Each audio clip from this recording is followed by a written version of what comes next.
नमस्कार। आप सभी का स्वागत है पंडित जी यूट्यूब चैनल पर। वैधानिक सूचना।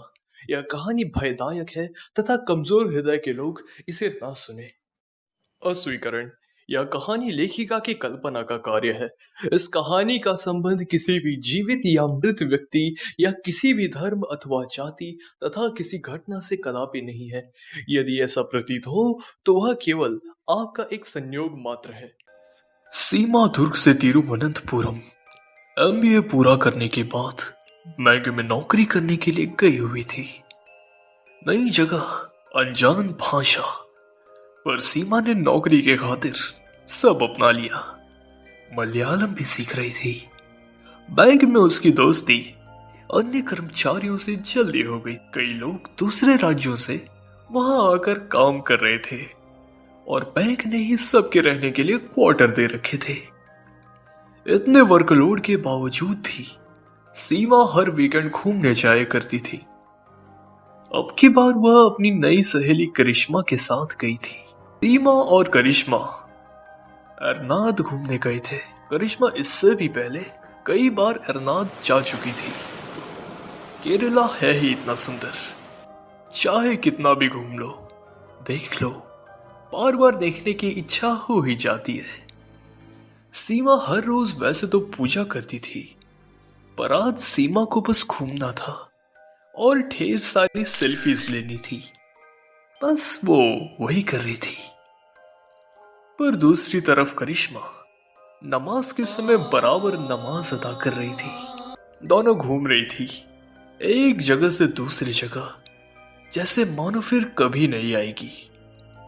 एक जगह करिश्मा ने बीच जंगल कार रोकी और उसे बाबा की मजार दिखी। मजार पर हरे रंग की चादर चढ़ी हुई थी और चारों ओर जंगल में अजीब सी शांति थी।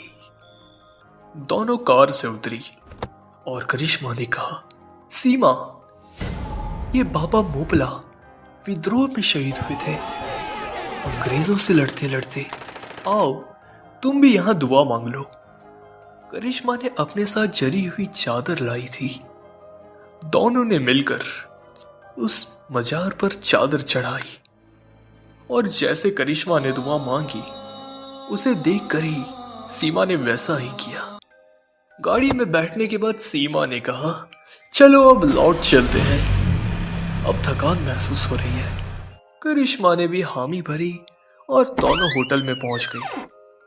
थोड़ी देर आराम करने के बाद दोनों ने डिनर किया और फिर सीमा अपनी माँ उर्मिला के साथ बातें करने लगी। उसने बताया कि आज उसने क्या क्या देखा, कहां कहां गई और क्या क्या किया। लेकिन जैसे ही उसने मजार का जिक्र किया, अचानक से उसकी सांसें फूलने लगी, आंखें गोल घूमने लगी, दांत भींचने लगी और क्या बोल रही थी वो उर्मिला को कुछ समझ नहीं आ रहा था। और सीमा अचानक से बेहोश हो गई। सीमा की ऐसी हालत को देख करिश्मा ने होटल रिसेप्शन पर मदद मांगी और उसे नजदीकी अस्पताल ले गए। अस्पताल में जांच में कुछ समझ ही नहीं आ रहा था कि सीमा की बेहोशी की वजह क्या है। ऑक्सीजन लगाकर डॉक्टर ने तुरंत तिरुवनंतपुरम के बड़े अस्पताल में जाने की सलाह दी। करिश्मा ने सीमा की मां से कहा, आंटी यहाँ कुछ समझ नहीं आ रहा है कि क्या हो गया है, अब जल्दी यहाँ आ जाइए और सीमा को एम्बुलेंस में, अब जल्दी यहाँ पहुंच जाइए, मैं सीमा को जल्दी से एम्बुलेंस में तिरुवनंतपुरम पहुंचाती हूँ। अगली सुबह करिश्मा ने सीमा को तिरुवनंतपुरम के बड़े अस्पताल में भर्ती करा दिया था और सीमा के माता पिता उर्मिला और नागनाथ भी वहां पहुंच गए। करिश्मा अपने काम से चली गई और फिर उससे कभी संपर्क ही नहीं हुआ। पूरी जांच के बाद सीमा का इलाज शुरू हो गया था और उसे शाम तक होश भी आ गया। लेकिन जो सीमा जागी वह अलग थी। वह मलयालम में बड़बड़ा रही थी, हर घड़ी रो रही थी, पीड़ा में चीख रही थी। साइकोलॉजिस्ट को बुलाया गया और फिर यह बात सामने आई कि सीमा पागल हो गई है। यह सुन उर्मिला ने रोना शुरू कर दिया और जवान बेटी का पागलपन देखकर नागनाथ की तो हिम्मत ही टूट गई थी। और थोड़ी देर में उन्होंने अपने आप को संभाला और सीमा को वापस दुर्ग लेकर जाने का फैसला किया। 2 दिन बाद सीमा अपने घर पर थी। सीमा अभी भी मलयालम में बड़बड़ किए जा रही थी। उसकी हालत देखकर माँ पिता के हृदय की पीड़ा और बढ़ रही थी। तभी सीमा की मौसी किरण उससे मिलने आई। किरण को तंत्र और ज्योतिष विद्या का ज्ञान था और भूत भगाना, वशीकरण करना इत्यादि काम वो कई सालों से कर रही थी। सीमा को देखते ही उसने कहा, दीदी आप मानोगी नहीं, पर सीमा पर पिशाचनी का साया है, किसी ऐसी पिशाचनी का जो पेट से थी तब बड़ी बेरहमी से मार दी गई हो।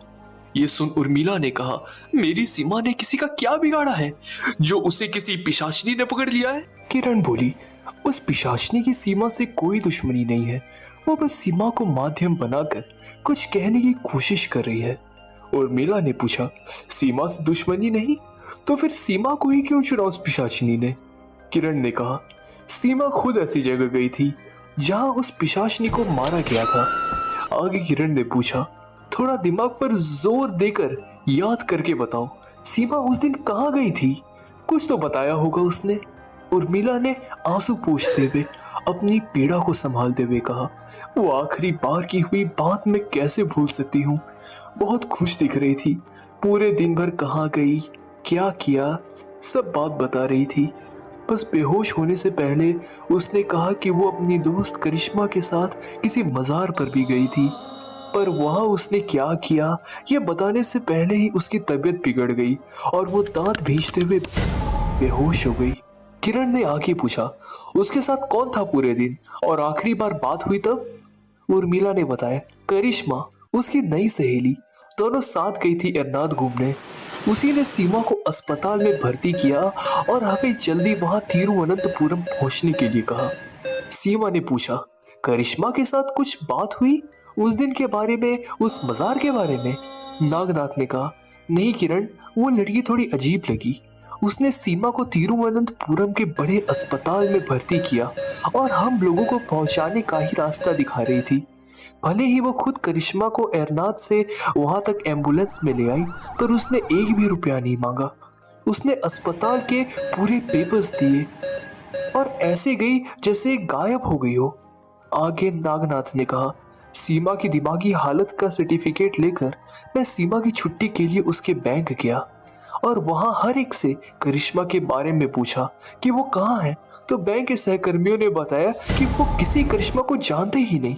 अपने मन में उठ रहे सवालों को बड़ी मुश्किल से रोकते हुए आगे पिताजी बोले, बैंक वालों ने सीमा को छुट्टी दे दी और फिर उसके क्वार्टर पर भी मुझे ले जाया गया, जहां से मैंने सीमा का सारा सामान ला लिया। वहां भी मैंने करिश्मा के बारे में पूछताछ की, पर किसी को कुछ भी नहीं पता। वो लड़की कहाँ से आई और कहाँ गई? अपना रोना रोकते हुए आगे नागनाथ ने कहा, फिर मैंने करिश्मा के फोन से उसके बुक किए हुए होटल में पूछा कि सीमा के साथ कौन कौन था, तो होटल वालों ने कहा कि करिश्मा थी। होटल वालों ने यह भी बताया कि करिश्मा अक्सर महीने में एक आध बार एरनाद आती थी। करिश्मा हमेशा एक ही ड्राइवर को अपने साथ लेकर जाती थी, असलम। कभी वो अकेले आती तो कभी उसके साथ कोई सहेली रहती थी। परेशान नागनाथ ने आगे कहा, फिर मैंने असलम से करिश्मा के बारे में पूछा तो उसने बताया करिश्मा अक्सर एक मजार पर चादर चढ़ाने एरनाद आती थी। उस दिन भी करिश्मा और सीमा उसी मजार पर गई थी और उसके बाद होटल लौट आई। बस इतना कहकर नागनाथ रोने लगा और उसने कहा, मेरी बेटी ने कभी किसी से नफरत नहीं की, वो हर किसी से दोस्ती करती थी, पर आज देखो उसके साथ क्या हो गया। जब वो ठीक थी तब उसके साथ करिश्मा थी, पर वो अब फोन भी नहीं उठा रही। मेरी बेटी ने किसी का कभी बुरा नहीं चाहा और उसके साथ ये कैसे हो गया? भगवान भी उसकी परीक्षा क्यों ले रहे हैं? अगर उस पिशाचनी को किसी के जरिए अपनी बात रखनी ही थी तो उसने मेरी बेटी को ही क्यों चुना? उसने उस करिश्मा के जरिए बात क्यों नहीं की? सीमा ही क्यों? उर्मिला और नागनाथ को शांत कर किरण सीमा के पास गई उसने सीमा के चेहरे को ध्यान से देखा और किरण को उस चेहरे में एक ऐसी पीड़ा नजर आ रही थी जो किसी माँ के चेहरे पर होती है अपने बच्चे को खोने के बाद। किरण ने गरुड़ पुराण से कुछ मंत्र पढ़े और सीमा को शांत होने के लिए कहा। सीमा सुबकते हुए चुपचाप बैठी रही। फिर किरण ने पूछा, कौन हो तुम? सीमा ने मलयालम में कुछ कहा। किरण को मलयालम नहीं समझ आ रही थी। तब किरण ने कहा, मैं जानती हूं तुम्हें मेरी बोली बात समझ आ रही है। मैं तुम्हारी दुश्मन नहीं हूं।